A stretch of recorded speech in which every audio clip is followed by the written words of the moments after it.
전체 일정, 갖고 있는 행정 책자를 토대로 설명을 한번 쭉 해주시고 그 다음에 두 번째로 중요한 거는 숙소 얘기를 해야 되는데 그러니까 지금 일정 얘기는 السلام عليكم ورحمة الله وبركاته. احنا دلوقتي في مدينة في كوريا كلها كوتشوجان، اسمها مدينة الكوتشوجان. وأول حاجة بيبدأ بيها الكوتشوجان هو الفلفل زي ما احنا شايفين كده. هنا بينشفوا الفلفل، وده اللي بيعملوا منه الشطة الكوري. زي ما احنا شايفين ان حبة او قرن الفلفل لونه غامق شوية عن بتاعنا، وهو بس كل اللي بيعملوه ان هم بينشفوه كده في الشمس في الطبيعة، وبعد كده بيطحن ويبقى بقى الكوتشوكارا او الشطة الكورية المشهورة المميزة في الطعم بتاعها، مش اكتر من انها الفلفل متنشف في الشمس.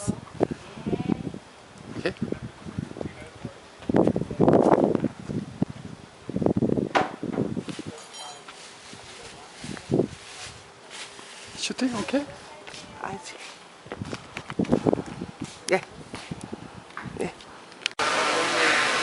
دي اواني فخاريه بيتم فيها تخزين الكوتشوجان او معجون الشطه الكوري. عباره عن بيبقى فلفل ودقيق من الشعير وعسل ودقيق نشا، بيحطوه مع بعضه وبعدين يخزنوه هنا في الشمس. زي ما احنا شايفين ان كلها محطوطه في الشمس علشان تستكمل عمليه التخمير. طبعا دي آنية فخار وعليها غطا فخار برضو تقيل جدا، وعليها نلاحظ ان كل واحده عليها استيكر. الاستيكر ده بيقول ان هي اتخزنت امتى. عاده الكوتشوجان او معجون الفلفل الاحمر الكوري بيبتدي من اول سنه بعد تخميره لمده سنه، ان ممكن ان احنا ناكله على اساس ان هو بقى خلاص معجون شطه. بحد اقصى 5 سنين، يعني هو عمره من سنه ل5 سنين ممكن ان احنا ناكله. بعد 5 سنين بقى خلاص ما لا يصلح ان احنا ناكله بقى. اللي احنا شايفينه متعلق ده دي قوالب الصويا، هي اصلا بتبقى مسلوقه ومطحونه وبعدين بتتعلق بالشكل اللي احنا شايفينه ده. بتجف في درجه حراره مناسبه ودرجه رطوبه مناسبه برضو، وبعدين يعني كده يتعمل منها بقى التنجن والصويا صوص كمان. هما دلوقتي بيحاولوا يورونا ازاي بعض انواع المخللات الكوريه بتتعمل. اول طبق عندنا ده عباره عن برقوق كوري متخلل في ملح وسكر. طعمه على فكره جميل جدا لدرجه ان احنا مش قادرين نوقف ان احنا ناكله قبل حتى ما يورونا هو ازاي بيتعمل. متخلل لفتره طويله مع الملح والسكر، فطعمه مسكر جدا، والملح مديله حلاوه زياده كمان.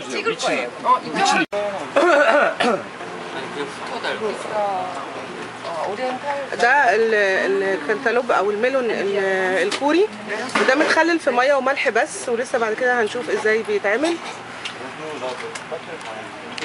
ودي قطع من الفجل الكوري متقطعه بحجم كبير ومتخلله جوه الصويا صوص، يعني الماده الحافظه ليها هي الصويا صوص نفسه.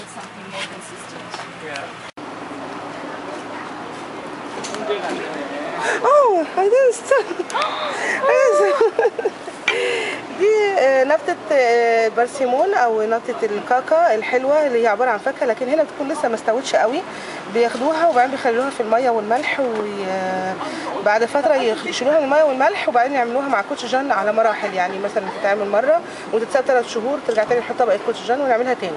نفس القصة هنا مع الميلون او الكنتالوب الكوري اللي شفناه في الاول. بعد ما بيتخلل وهو يعني بيتقطع نصين بس ويتخلل، وبعدين بيتقطع قطع صغيره وبرده يتحط عليه كوتشوجان على مراحل. كل فتره يكرروا العمليه لمده 3 شهور على الاقل.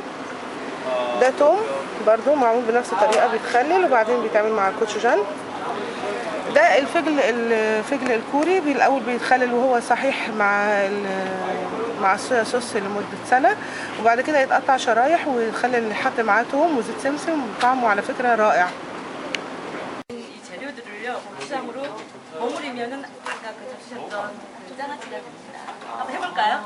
알겠습니다. So basically what we're doing is, since these I guess 참외, the radish and the plum have been pickled, now we add the gochujang to get the same flavor in pretty much what we call 장아찌 in Korea. Yeah. So we're going to try making it together today. Alright? 먼저 보여주시면 따라하겠습니다.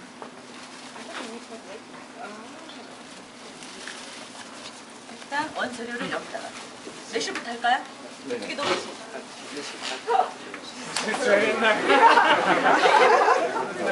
제가 봤을 때는요, 우리 이집트에서 오신 분은 본인이 장아찌를 만들고 집에 가져갈 거라고 생각하고 있어요. 그냥 잔뜩 넣나요? 이쪽은 그냥 아예 다 넣었어요. 모두? 오케이.